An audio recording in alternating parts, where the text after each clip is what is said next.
sure you have someone sitting next to you. Don't sit by yourself, because I'm going to make you do things in the course of the lecture as well. So if you are sitting by yourself, please move next to someone else. Could I just ask you to do that? So the two people at the end, can you just move? Yeah, someone move, please. The lady and the gentleman at the back.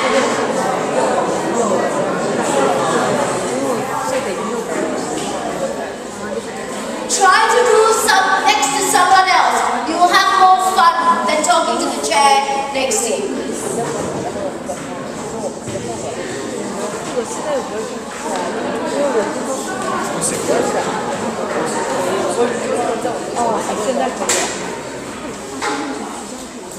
Okay everyone, hello. I hope you're all well. Thank you for being here. It's our pleasure to be able to do this. My name is Geetha Creffield. I'm Singaporean and I work as a head of department teaching humanities. I teach literature, debate and drama.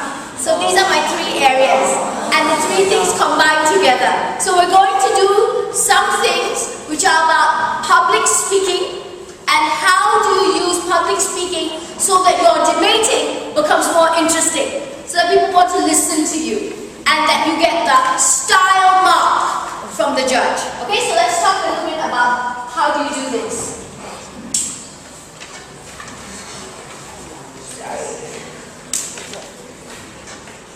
Okay, what is it to debate? If you think about it, right, all of us debate all the time. If you want to buy something and your parents say no and you say yes, well, you may ask yourself, is that a debate? It could be, but we like to think that debating is a little bit more than that, because what you do when you debate is you present, and that's what the speaker before us, the other gentleman was telling you guys about. When you debate, you present ideas, but you have to clash, okay? So it's the same principle here. You have to clash, but the big question is, how do you present it in a convincing manner? Right? It is different from arguing with your friend. Now, when you argue with someone, mostly what happens?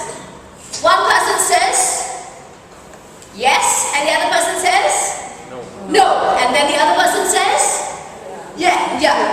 Yes, or if you're in a more rude company, they'll tell you something else. But the argument is really with no direction. That's what happens. So whether or not you want something and whether or not you get it are two different things. But when debating, we do more. So you may ask, what do you do in debate which makes it very, very different from public speaking?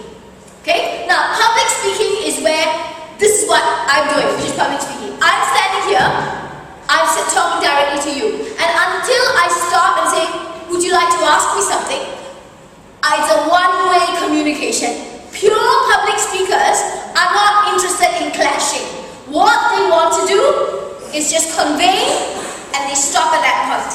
So if you look at the screen, it tells you a public speaker addresses the audience, but a debater addresses the two teams, the teams address each other, and they address the judge. Does that make sense?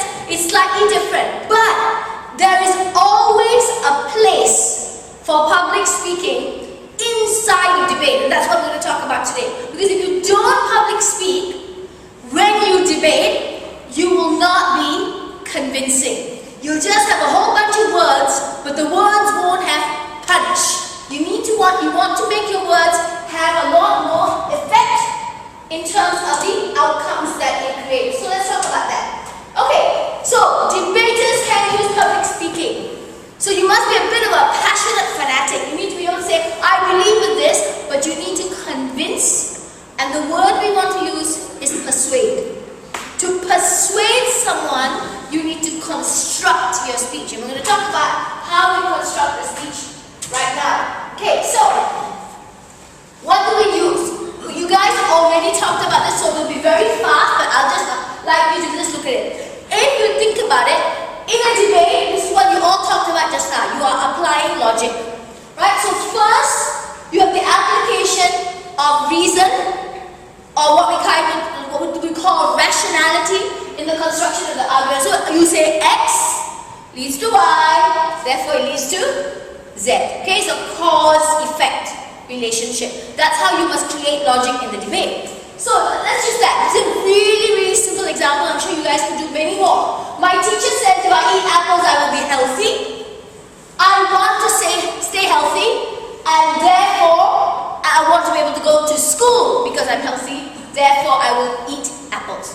So I have a cause, effect, and a because. So try and remember, when you do effective debating based on the last lecture, the two big things you need to always ask is why, but after you ask why, you must say because. If you use the why and the because principle, you would have produced what is known as a logic line. There is a logical sequence, simple way to make sure you're doing the right thing. Just ask yourself, why is it so? Then you say, because of this, X will lead to Y, resulting in Z. So that's your line. That's all debaters are doing. So, let's try a simple thing, okay? My teacher says, I will eat apples, I will be healthy, I want to stay healthy and go to school to learn. Okay, let's, talking to the person next to you, can you create for me, please? Okay, so you just need to think and tell the person next to you, and you exchange. Can you tell me a cause-effect that you can create with how you can get home faster? You want to get home faster. What can you do? Just give me a cause and effect. Think for a moment. How do you get home faster? Cause-effect pattern. Okay, talk to the person next to you and tell them that.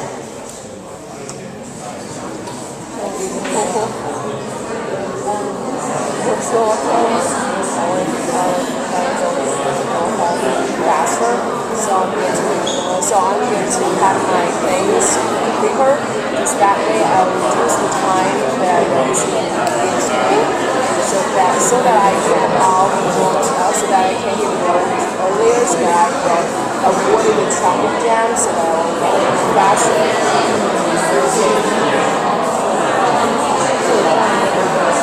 Okay, and thank you. 5, 4, 3, 2, 1. Thank you. Okay, I'm going to ask for a volunteer. Would someone please like to give us their cause effect? See silence. But you were all talking so wonderfully. So I just need one volunteer, please, who will give us their cause and effect for how they want to get home faster. Oh, thank you. You looked at me. Okay. No, you can go. All right, come. Thank you. Okay, and a simple rule. I'm not very important. They are. Turn and face them. I will say something from my partner. He said, from the common sense, if you want to go home faster, you should take a car instead of the subway. But in Beijing, there are lots of traffic jams, so you should take the subway. And that's the example. That's all. Thank you. Thank you. Okay, so there is clearly a cause and effect. So that, in this case, the gentleman presented his argument to us. Now, what we want to do, thank you very much for that, is to use this logic that we have and what other things that we have. So basically, I'm reinforcing what you were told just now as well. You were told you need to present in a debate your content. That's what's called your matter. Okay, in the score sheets you will see. What's your matter? If a judge says to you, you didn't have enough matter, they mean the content. But the content is in the form of arguments. Then from the arguments, you will have clash. But somewhere along in the debate, you will also have proof. You must prove to me. Do you remember the exhibition debate today? Where they clashed? What was one thing they kept asking each other? Proposition, and the opening and closing bench of the proposition, the exhibition, kept saying to the opposition, you have to prove something. What was one of the things they said that the opposition had to prove? Does anyone remember? A question of the clash, the opposition did not prove. The proposition said, you have to prove. And yes, please go. Evidence. Evidence? Yeah. Which evidence for which argument did they want? Remember, our debate was on subsidizing parents in rural areas. Sorry? The ideology your ideology, the proof that the ideology will change because of the injection of the cash subsidy. Does that make sense? They kept saying, how do you know it will work? That's the proof. So these four things are part of what we deliver when we present the matter of the debate and the strategy of the debate. But a lot of people forget this very one important factor. Debaters need to know how to use manner. Okay, so this is from a schools world championship. They need to learn how to use manner or style to present the content and the argument. Don't forget that there is a mark for style, and that mark is about how you communicate and public speak inside of debating. So let's talk about something that we're all going to do. What is the role of public speaking inside of a debate? First, it's the element of what we call verbal presentation. Remember this morning they were saying, and as Dr. Schneider spoke, he was saying, oh, when you talk to multinational corporations or big companies, you ask them, what skill must people have? And they say, verbal skills, oral skills. That's the art of presentation, verbal presentation. So debate isn't written argument. Just remember that. However nicely you write your arguments on the card or your piece of paper, it needs to come out of your mouth. So that's why there are these things here. It's the construction of the content in order to convey the message to the audience. Okay? So you need to put it across. So it doesn't matter how clever the arguments are on paper, they must sound convincing when they get delivered. Now, what does that mean you have to do? Guys, if you want the slides, if one of you gives me a thumb drive, you can have the slides. Okay, so I'm happy to let you have the slides as well. Okay? Right, so you need to use your voice and you need to present the material. You need to control the language. It doesn't matter whether you debate in any language or you debate in English. It must still be about control to communicate. Okay, just two C's. Just think about it as controlled communication. And you need to control your communication in order to persuade the audience to convey your matter. Alright, it's a simple link that we often forget. Now, so what are we going to do? You are doing something in a debate that people often forget. People often think, I'm just going to make my arguments and leave. No, you're persuading. You need to make me buy into your side. So let's think of it this way. If this side of the room was going to ban zoos, and this side of the room is not going to ban zoos, okay, so here's our topic. This house would ban zoos, okay? So everyone on this side, you are banning the zoo. Everyone on this side, you are not banning a zoo. You've got 1 minute, write down one reason why you would ban a zoo. Write it down. Or not ban a zoo. Just write a reason. This house would ban zoos.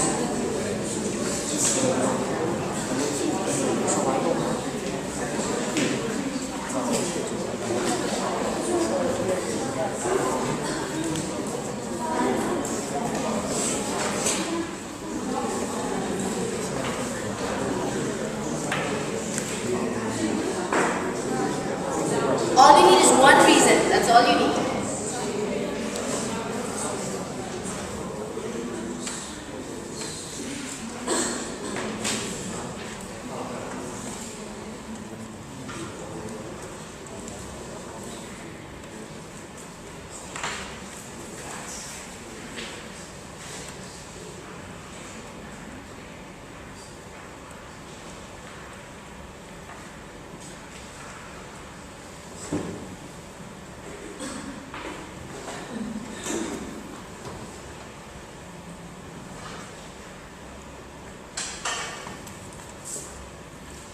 I'm going to give you 30 seconds more.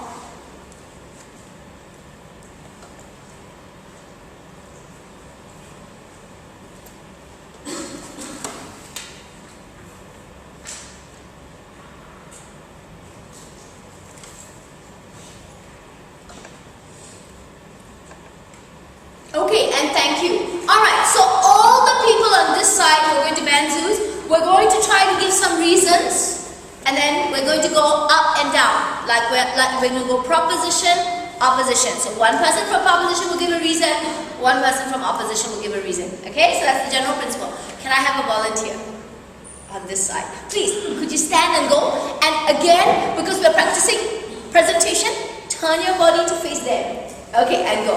And someone here who's going to go next. On this side, I need a volunteer, please. Thank you. So, moment she sits down, you go, please. All right, go. Thank you very much to our volunteer, please. Okay, well, we firmly believe that we should ban this because it's better for the animals. Many of us have been to zoos. We see the animals in caves and in the box. They are weak and they are exotic. But we also see the animals in the wild on TV. They are strong and they are excited. They're full of life and. So for the animals themselves, to live in the wild is better than to live in the zoo. To protect their rights, to give them freedom is what we should do. Thank you. Okay, please, from this side. And then someone else from this side has got to go. Okay.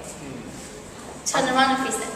I think it is rational for those to exist because I think we need a more convenient opportunity to approach the animals, and during our approach, our safety should be guaranteed. Thank you. Okay, someone here, another point about why we should ban zoos. You don't have to rebut, just your own point. A volunteer, please. On this side. On the proposition side. Would you like to go? Yeah. Thank you, miss. Okay, I'm sorry. You make eye contact with me, I'll pick you. Alright, turn around. I'm sorry. Please, thank you. The goal that we are setting up a zoo is that we want human beings to contact with other creatures to get more communications with the other part of the nature. So, but now we can see that the zoos in our real life, we can see is far from what is really happening in the nature. So that is totally against what we have proposed to set up the zoos. So we should ban them, find a better solution for the human beings and the other parts of the nature to communicate. Thank you very much. Okay, from this side, please. Okay, looking right there, please. How about you?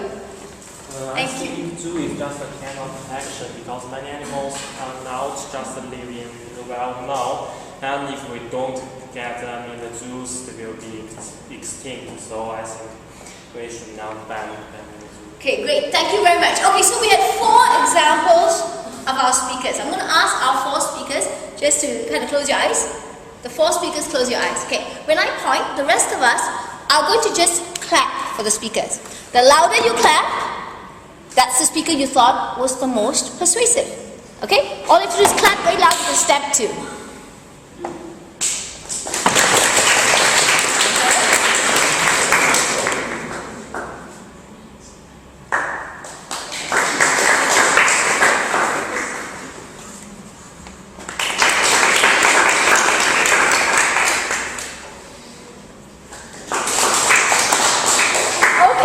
Thank you, speakers. All right, so we all felt our speaker from the proposition who finished last was the most convincing. Can we give some feedback as to why we thought she was the most convincing?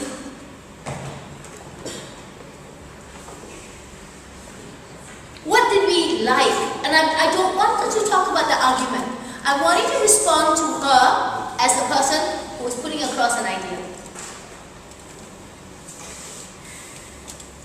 Any thoughts as to why we thought that she was our star for the day?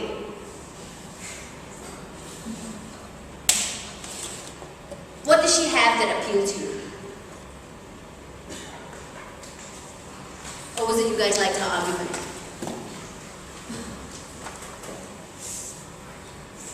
Okay, let me try another question. Did you ever think about why you liked her? Who did not think about why they liked her, but just thought, I like her? Who thought, I liked her? Put up your hand. I'll put up my hand, I thought I liked her. Okay, so who thought they liked her speech? Thank you. Okay, some of us are willing. Who was not sure why they liked it, but clapped loudly anyway? But you all clapped, so you had to have a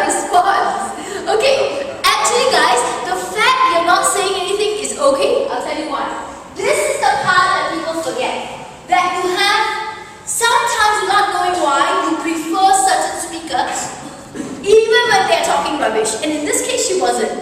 She's saying good stuff. But sometimes you prefer a certain speaker. And if you've asked yourself why, you realize that because that speaker is using certain tricks of public speaking to appeal to you. They are doing something that is actually manipulating you in a nice way to make you listen to them. Okay, so let's talk about that for a moment. Okay, this is going to be our topic for the next 2 minutes. My university, that's your topic. Everybody's going to do the following things. Turn to the person next to them now. Just turn. Chat about your university. Say anything you want to them. Go. Chat about your university. Your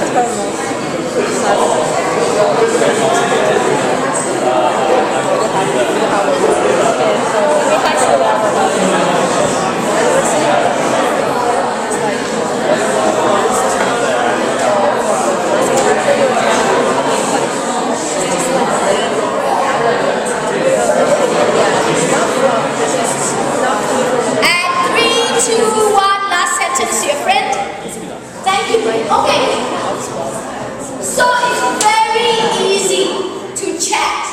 Now, think of one reason why your university is great. Write down your idea. You have 5 minutes to think about it, and you need to make it as convincing as possible. That means you need to think about what you're going to say about why your university is great to make me believe and buy into your idea. My university is great. What is it? How to do that?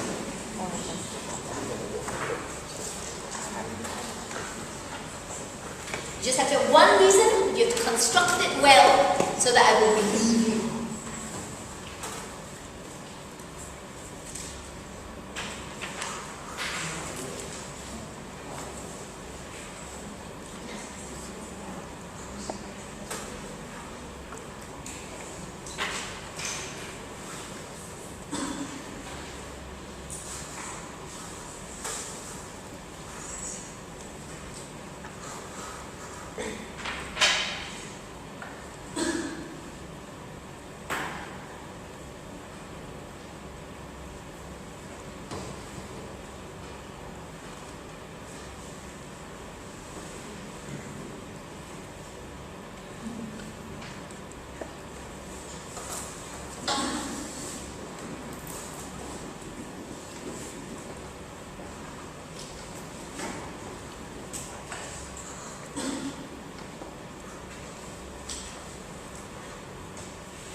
More, everyone.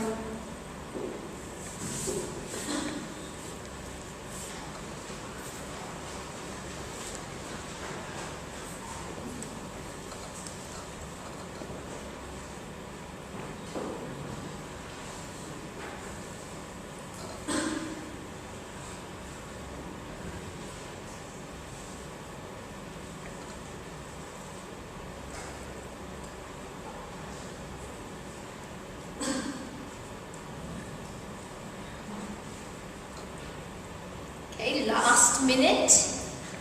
Flesh out your thoughts.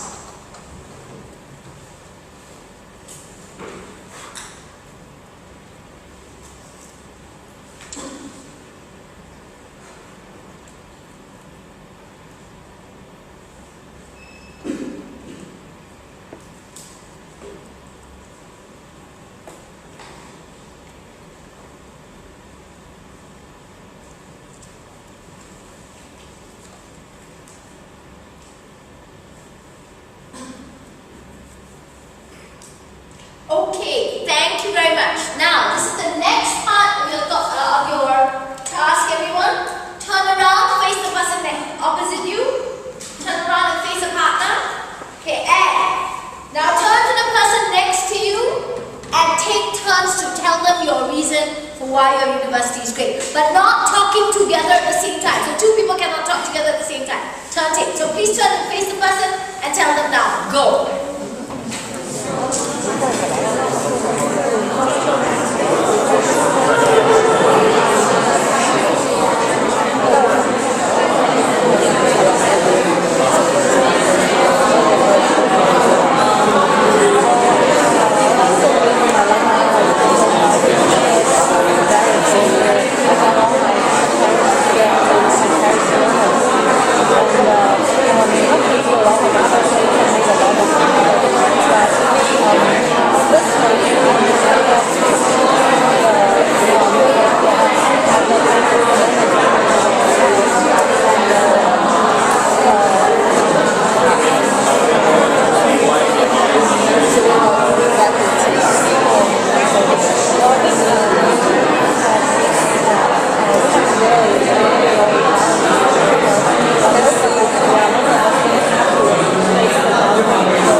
Made their university so great. Notice whenever I say the word volunteer, we all like become so silent. But you guys were really energetic just now. Could I have a volunteer? Someone who's not tried yet, so that we get your voices moving. How about someone from the back of the room? How about the lady at the end? Yes, the one turning around. Would you like to share, please? Would you like to share with us? Either of you. Thank you. Yeah, from here. My university is Beihang University, and I think it's very beautiful because your Oh, come on. Give our poor volunteer.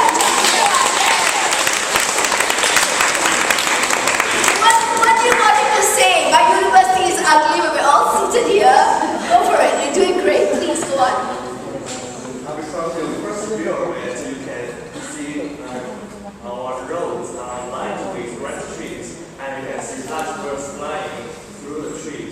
and even working around people.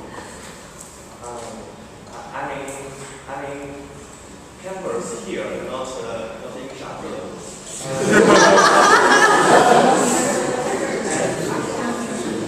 And the grass are covered with beautiful flowers. Okay, everyone, hang on 1 second. Okay, guys, you see, here you saw a very good example. I thought that was a great example where humor was used and he immediately made us connect with him. But the other part of this kind of thing is, and that's advice for you, I thought your moment of humor was wonderful, but an audience will always laugh. So sometimes you just need to give them a couple of seconds to let them laugh, and then when you say your next sentence, go a little louder so that you control them. Because they all want to be controlled, it's just that you must control them. Okay, please. And you can see our grass are covered with various flowers and bushes. And this can be the whole sense of our campus. I think this period is very beautiful. And what's more, our dormitory are big, neat, and its color is very fashionable, I think. Because it's desks and beds are painted in blue. I think it's very nice, like ocean. And our balcony is always filled with sunshine, and you can have a seat there and enjoy the whole afternoon with the food. And this is a very beautiful campus. Thank you very much. Alright, now, if you noticed, from whatever we were saying, learning to use public speaking in debating is a very important thing.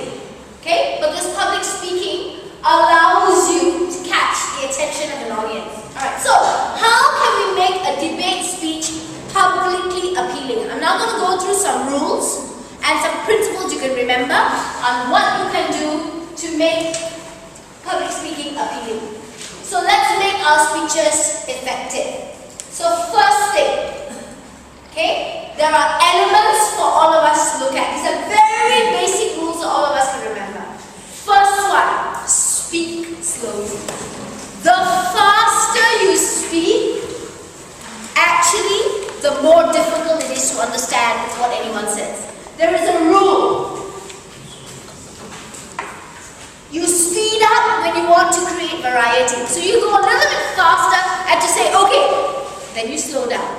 It's called tempo. T-E-M-P-O. Tempo is where you adjust speed. T-E-M-P-O.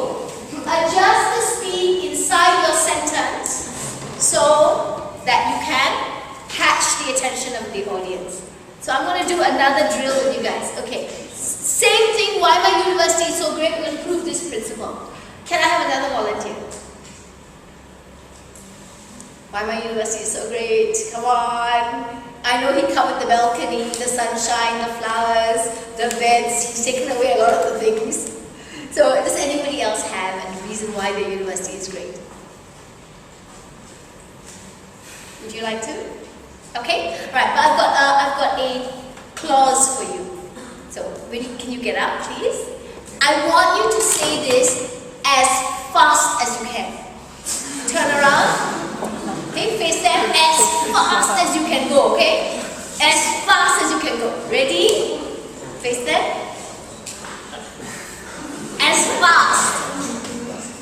First, I come from the Shanghai University, and I think the most and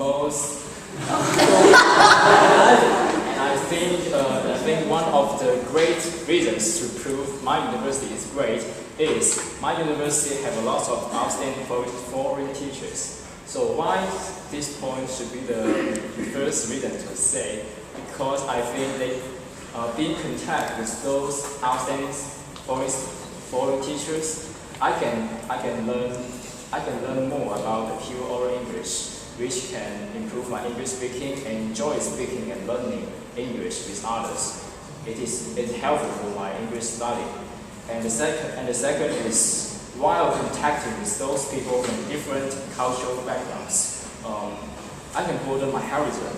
For example, while discussing about the problem of the death, about the abolishment of the death penalty, I discuss with those teachers from India or the United States or England or any other country in the world. And I can have a different angles to study this problem, which can improve my studies. So I recommend you to visit my university. Thank you. Okay, now no, you don't sit down yet. Now I'm going to ask you to do the same thing. You are going in a moderate space. Okay, that's good. Can you go slower? Your second point about the death penalty. Could you go slower to make us really get your point? And choose which words you want to emphasize. Okay, I want you to decide which words you're going to slow down so I really get your point. Okay, face them. And while discussing the problem about the death penalty, we can discuss this problem with those teachers from India, from England, from the United States, and any other states from the other of the rest of the world. Does everyone see the difference? Thank you. Alright, that's great. Thank you very much. Okay, so the first time he was moderate. I was hoping you'd go faster, but you were still moderate enough. But then the second time you slowed down because you chose the words you wanted to emphasize. You need to make that clear to yourself. Speak slower. Though you think, oh no, I have 7 minutes or 5 minutes, don't go too fast because it is not going to help you. Why must you go slower? Because that precision. If you are precise, then you will say all the words correctly. If you're not precise, you'll stumble over words. Like this morning, do you remember the word that the speakers were stumbling over and someone from the audience shouted the right word out? What, does anyone remember? He was trying to get one, say it please. Commodity. Commodity, yeah. He was trying to say, and therefore you will objectify and commodify women. But it came out as objectify, commodify. And it's like, what just happened there? So, you need to remember, especially words which are multi-syllable. Okay, let's just try a simple exercise. Everybody in the room, just shout. Okay, give me a single syllable word. I'll give you one, and then you guys can add. Cat, 1 syllable. Just, it's a short word. Anyone else with another short word? Sorry? King, thank you. One more short word. Someone else? Sorry? Mat. Okay, thank you. These are monosyllabic or short syllable words. No problem, single syllable. Now, commodify is far longer. Can someone else give me another multi-syllabic word? Appropriate. Sorry? Appropriate. Appropriate, yeah. Okay, fantastic. Appropriate. Another multi-syllable word. Administration. Administration. Yes, one more please. Anyone else? Think about debate words that you use or could use that are all multi-syllabic. Sorry? Precisely, democracy. And we've all seen debates where people like that, and then they lose it. So, every word that is multi-syllabic, if you slow it down, it gets better for all of us. And we understand what you're saying. In the same way, right, you just remember this. Have you ever thought about why sometimes halfway through when you're speaking, you start to choke and you start to think I'm going to faint now because I can't really say whatever I want to say because I really am going fast. That's the point at which you'll start choking. That's because when you go too quickly, you're doing shallow breathing. Okay? You're breathing like that. And for speakers, it chokes the oxygen in the brain. And literally, that's why you also start to feel rather stupid when you go very quickly. Because you really can't think that fast and you are choking yourself. So it is to your own advantage. Please remember, go slowly. First principle of public speaking. Next one. Speaking slowly does make you look confident, but I need to remember one thing. Don't go so slow in this pace all the way through your speech because the judge at the back will be asleep. Okay? You need to vary the tempo. Remember occasionally to vary the speed and then come back down again. Okay? So the control is in your hand. So public speaking and debating means you must choose what words are important and therefore use tempo. Now, next one, speaking with pauses. You need to try to remember, you need to put in a pause. A lot of people don't pause. Instead, what they do is they think, if I put in a full stop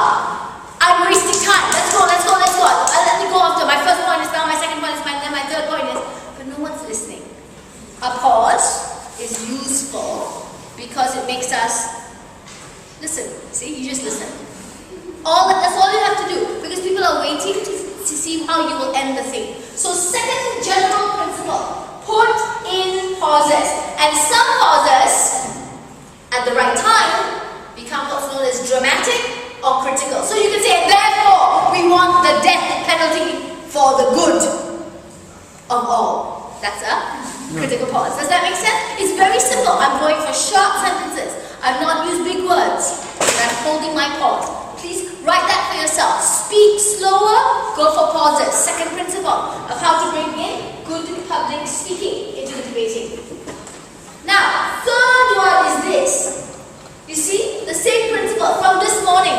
Okay, so this here on the screen, the 3 dots is an ellipsis. The ellipsis allows me to remember to put in a pause. So it is possible for you guys to work on saying something like, the only way to fix this problem in rural China is to give subsidies for daughters, which is different from saying, the only way to fix this problem in rural China is give subsidies to daughters. Does that make a difference? Raise your voice. I've done 2 things. I'm going to talk about volume next, but you put in what is known as a pause.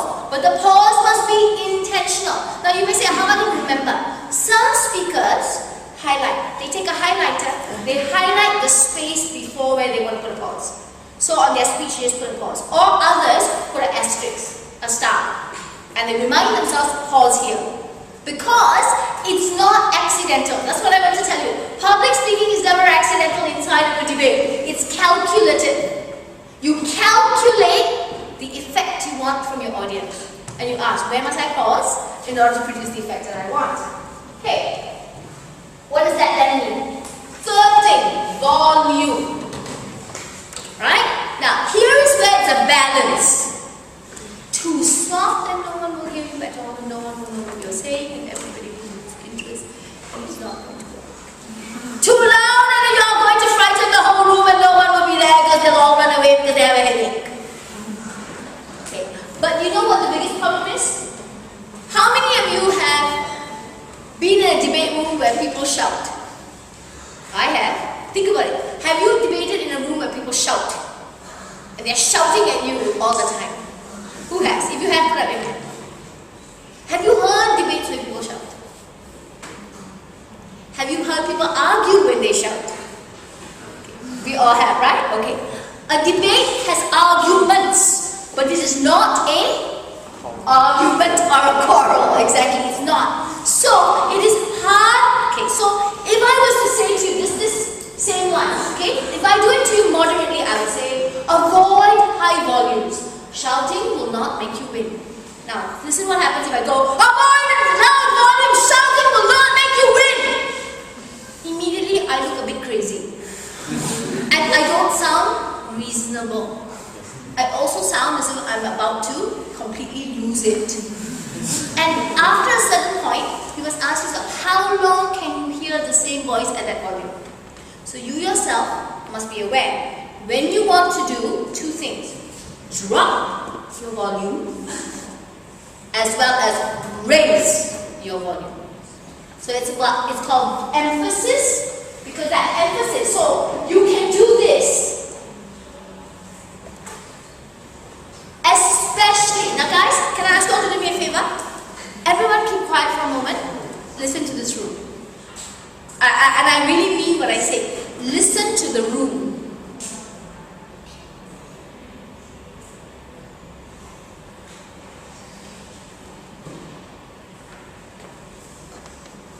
Okay, what do you hear in the room? The air conditioning. The air conditioning. Okay? What else do you all hear? The other voice come from another country. Yes, that's what's called ambient noise. Ambient noise is all the noise outside that's interfering. So sometimes debaters who are public speakers, when they stand, or when they first come into the room, if you see them looking around, it's because they're trying to work out certain things. Like watch. This is concrete, right? Concrete will bounce the sound all over the place. It will end up echoing. Can you hear it? Look up. That is got a lot of metal stuff. it will bounce the sound everywhere. So, you hear the echo in the room? The echo is not good for speaking. Further back the judge is, they won't hear you because the words are losing meaning. The further back. So the rule for public speaking is, also know the room so that you can figure out what you're doing. So the general rule is, I'm so sorry, the lady right at the back, could you put up your hand? Right there. I'm so sorry, the lady in the last row is the last person. So we are supposed to work on this principle. The further back the last person, the slower you go. Because the sound will dissipate as it travels further. Does that make sense? Especially if you have important arguments, you need to decide. How are you going to make that sound carry? So you may have to raise your voice slightly in a room that echoes. Okay, so a general principle, be aware of your space. Now, next one, variation. The volume variation. Sometimes you can say, well, no, we will not. So, we raise or lower the volume, it helps you. But remember, there's a difference between shouting and raising your voice. Raise your voice in a careful way, so that you know that the audience gets the point that you want to make. Okay, now, let's talk about the next one.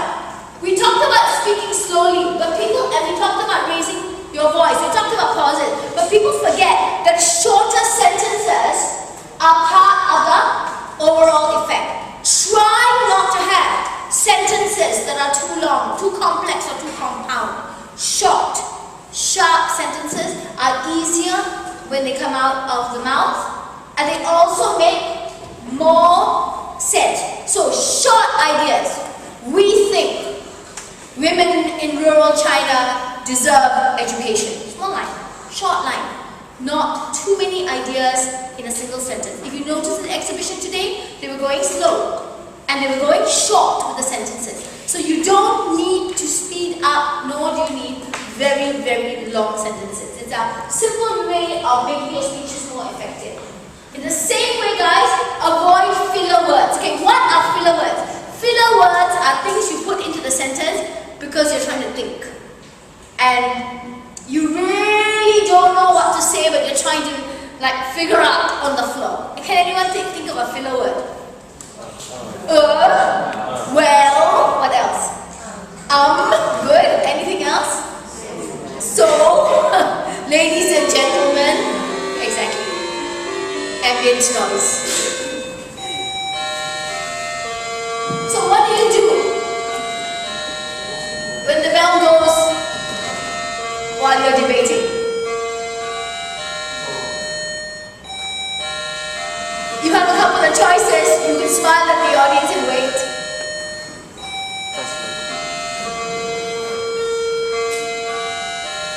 Or you find the spaces in between. Okay, so just